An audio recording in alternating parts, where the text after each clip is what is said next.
Hello world, this is Clinton, and I'm going to talk today about the evolution of consumer cyberspace from then till now.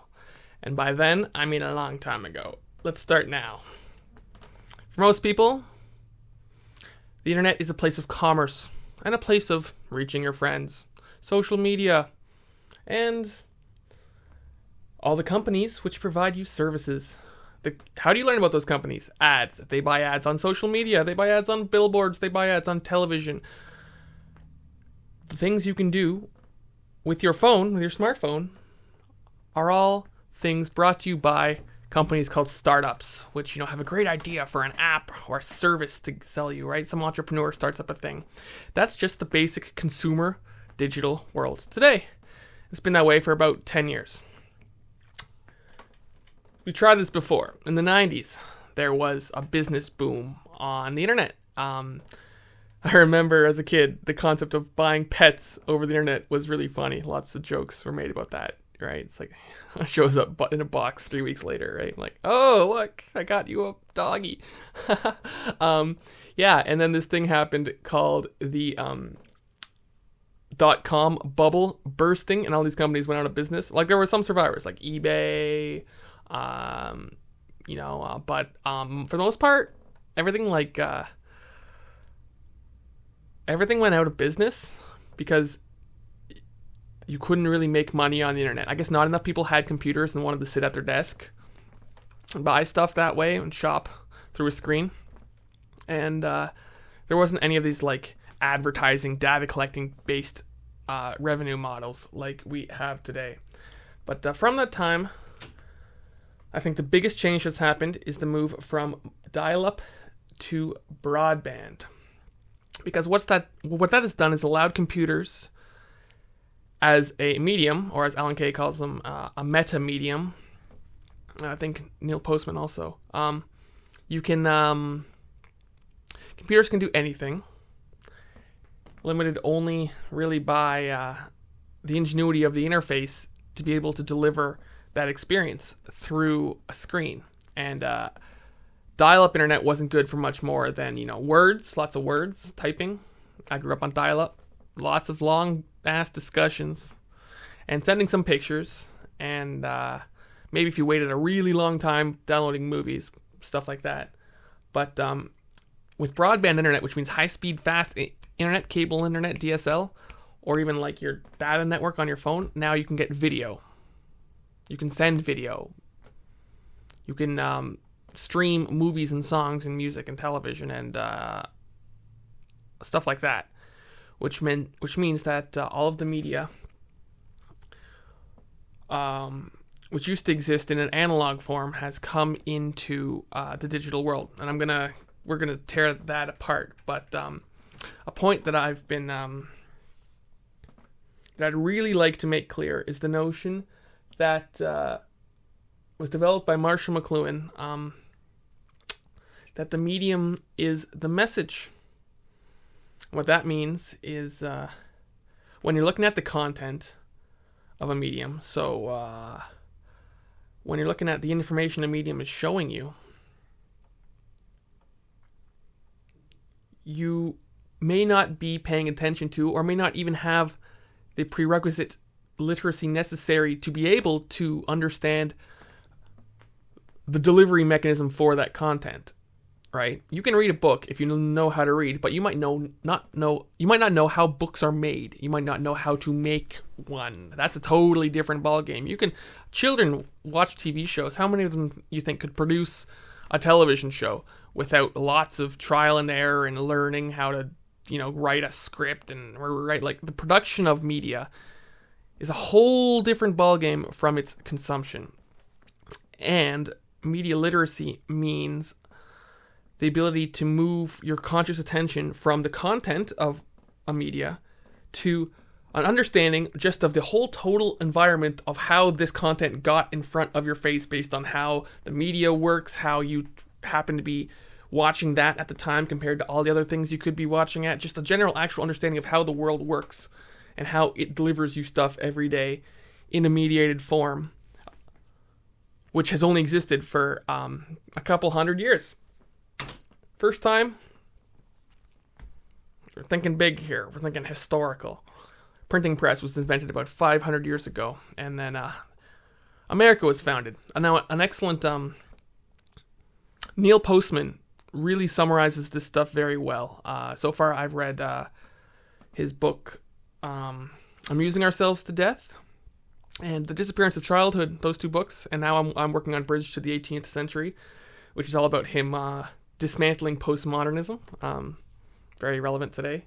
And yeah, he talks a lot about, he elaborates on something Marshall McLuhan said, that America was founded as a typographical nation. Now, apparently this was written about a lot by a guy named Alexis de Tocqueville. Like, listen, I'm not looking at the source materials these particular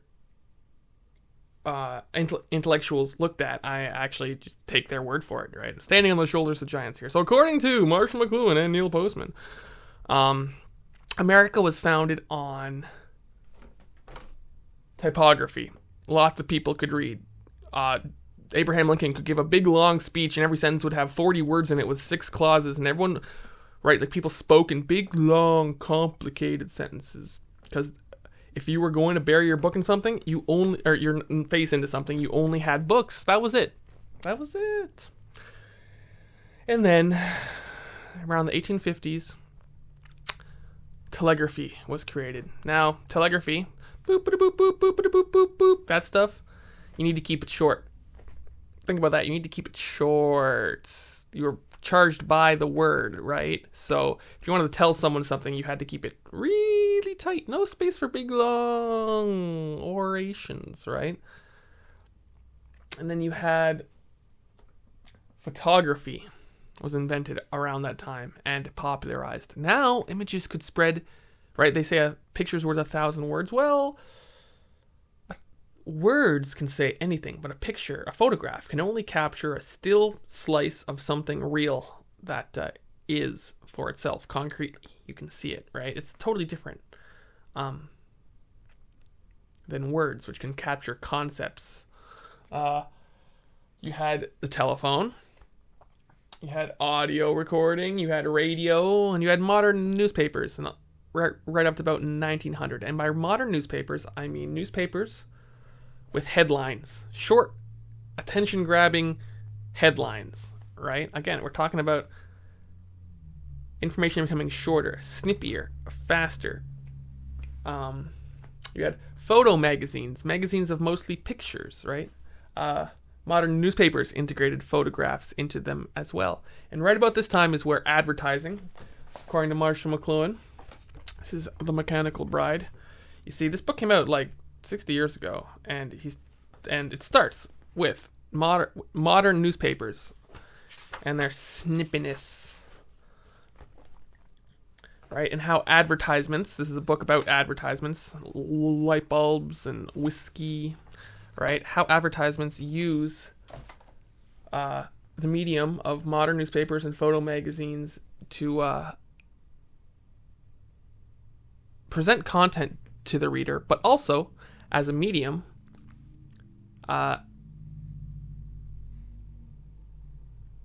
convey information to us in ways other than the long, drawn-out, elaborate spoken word or written word. Right, you move from oral culture to typed and written culture, but then now we have this hodgepodge of pictures and short, snippy headlines and quips and all sorts of various writing techniques, which had evolved through like poetry and art and be turned into the tool of advertisers, right? Because when you do it that way, when you make something catchy, people buy your stuff, right? It's that simple. So we get silent films, the early 1900s, the early 20th century, and we get modern cinema where you have, sound and people can talk now, right? You have live television. People start getting televisions in their house. And sit around and bask in the glow of the cathode ray tube and join your friends, right? Who enter your living room every night to entertain you or give you a quiz show or something like that, right? Live news. If you want a good discussion about live news, then Neil Postman's Amusing Ourselves to Death. Spot on. We have fax machines. Now we can send the typed written word instantly over telephone lines. You got Photocopiers. Now you can endlessly duplicate words. People are making, copies of everything, right? Audio cassettes. Now you can record music. People can make music at home and record it. You can record songs off the radio. You can make duplicates of your albums, right? This audio and video cassettes, video recording, home VCRs changed the world immensely. Now, instead of everyone being on a clock on the schedule, you want to watch a TV show, you got to be at home to watch that TV show at that time. You want an album, you got to go choose wisely how to spend your money at an album store. As soon as people can record stuff at home, or even, record stuff at home, now they can own it and play with it and watch it again and again and again and spread it around and do whatever they want, right? And they can make it at home. People can make home movies.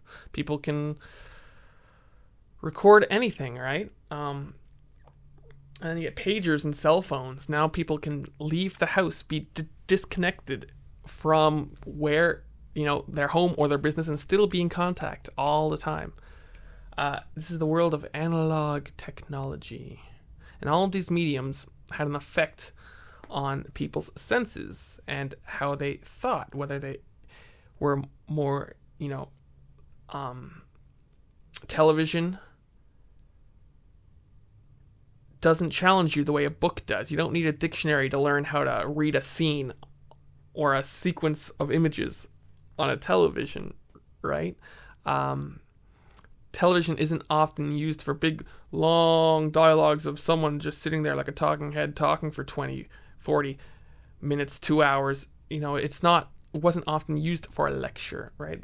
Again, I defer to Neil Postman for this. So, that was the evolution of analog media. Took about 130 years. Let's look at digital media. As I show in Silicon and Charybdis, starts off with teletype interfaces. People sitting at a keyboard, typing to a computer in a machine, in a computer language. And then you get video terminals. It's not on paper anymore. Now the words are on a screen. But then you get pictures and graphical user interfaces, right? People start hooking up cameras, so you can, digitize your photographs. You get networking, so information can be shared between computers. You get remote database connections, right? All these companies in the 80s started they'd have big database computers with many, many hard drives full of facts and information. And if you paid, by the hour, your home computer or your work computer could dial in with a modem and access this big database of information. So if you want statistical information or scientific data, right? You pay like $20 an hour to dial into this computer and have free access to all of their information, right? Very pricey, but that was more or less the precursor to the internet. You had bulletin board systems, which is the cheap homemade version of that, where people just had modems and then just dial to each other and have little communities all over the place and share files back and forth. Anyone at home with a modem would just dial the phone number and connect directly to another computer and just share stuff, right? Infrared and wireless networking. I had a Palm Pilot.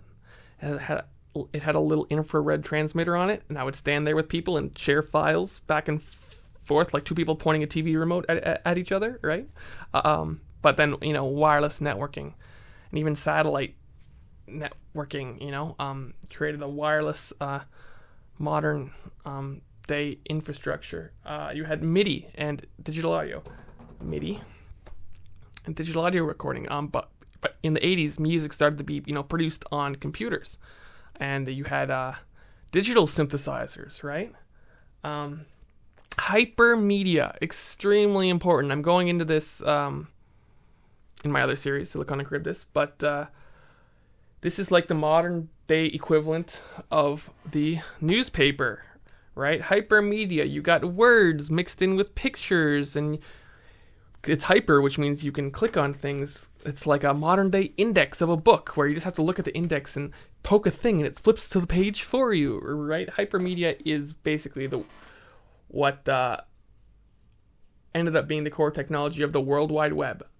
We had computer news services and email and digital video, flash animations, right?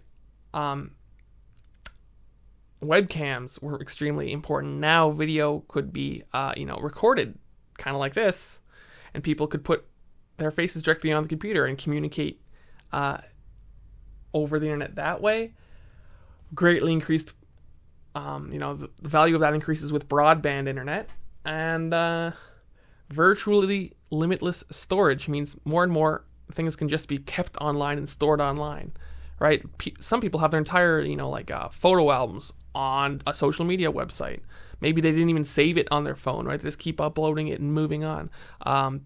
YouTube hosts all your videos for free. Everything just gets, all your email. If you use a webmail like Gmail or something like that, then your emails are being stored for free for you by someone else, right? It's all connected on the other side of a wire. And data plans and smartphones meant you could go anywhere. You weren't stuck at a desk or at work, at home. Now you could go anywhere. So maybe you see what's going on here.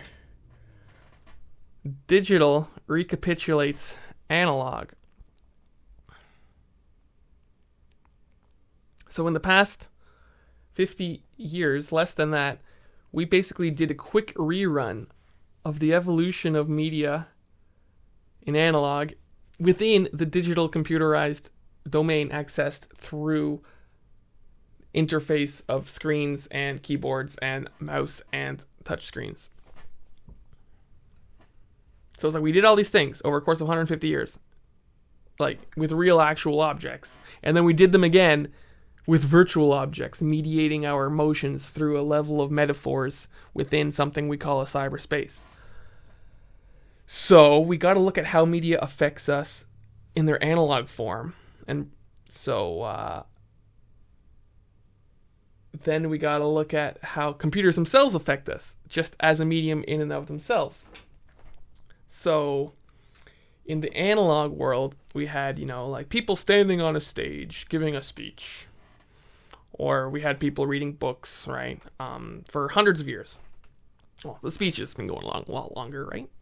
And then we had telegrams and headlines making things shorter and snippier and, catchier. And, we just got to condense just the facts, right? It really leaves more up to interpretation on behalf of the reader. Hopefully there's an established context, like, it's a code, a specialist language, right? Like a priest that, like, you understand what this shortened information needs to be unpacked back into to understand it, right? You got to get with that. Then there's photographs are a whole completely different medium. The same with, slogans and sound bites with recordable audio. Again, sound bites and slogans, right? That was the 20th century. And you can see the pattern here, which is the speed up of time and the fragmentation of time and the condensation of information, denser and denser and denser, and correspondingly, more like tasty or clever or kind of like shiny objects attracting your attention, right?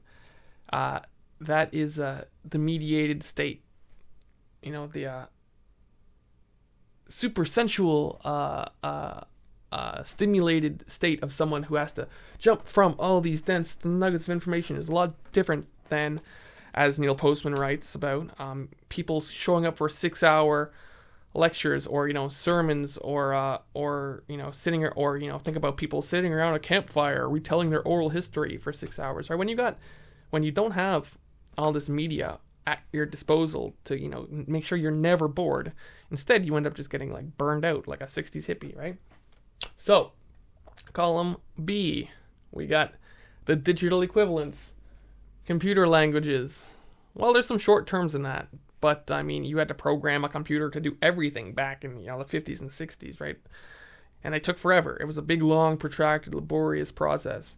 But soon they became human interfaceable at a human meaningful level, right? We had computer languages like BASIC that were easy for a human to understand. So humans can just think in their own way of thinking they can learn. And then the computer does all the work translating that down the stack from the high-level meaningful information that's useful to the user into the machine language. And now the user can be ignorant of the medium of the computer itself and just focus on the content, which is itself a medium. And then we have icons and metaphors. Alan Kay created the metaphor of the computer screen as an extension of your desktop. Desktop with paper and books sitting on it. Okay, desktop with paper and books sitting on it, right? Like, it's a metaphor. And that's all you have to learn. You don't have to learn how computers work. You just have to learn the metaphor, right? You don't want to read. You just look at what the icons mean. A little icon, little pictures representing things, right? Artsy-like, right? Pictures and video, tweets and memes. Short, snippy, attention-grabbing, context-sensitive, hyper-dense things that are going to burn you out when you scroll through them on your infinitely scrolling page. So, if you want to look at computers as a medium themselves, and you say, what have they done to us? Well, they've got us staring into screens all day, abstractly living in a made-up world at a high level. And if you want to look at what do individual applications of computers do to us, they do largely, probably, this is speculation on my part, whatever the old analog mediums have been doing to us, and we have much information and study on for the past 130 years. So that's simple. Right? So, equilibration. Where does this take... Where are we today and where are we going with it? My own personal knowledge from my own view of cyberspace, what I see going on, is the proliferation of podcasts and debates on YouTube and people sitting around watching lectures from controversial speakers or whatever, or regular speakers, or university lectures. Right? People are returning to talking heads, talking about stuff at a long rate, and reading. So that's back to the 18th century, which is funny because that's the title of a book by Neil Postman, Bridge to the 18th Century. It's kind of a renaissance of oral culture, in a way, except it's mediated, right? So the analog mediums within digital mediums have kind of come full circle, and we're coming back to like an oral tribal stage of the sort which, preceded the printing press and included the printing press in, up to the Age of Enlightenment. And then, but the medium which is giving that to us, computers, is still in the way, right? It's still people sitting there staring at a screen all day, or with earbuds in their ears, right? All right, it's still not human and real directly. The computer medium is still in the way, right? So, how do people tear themselves away from the screen and bring the return of oral culture back to immediate reality?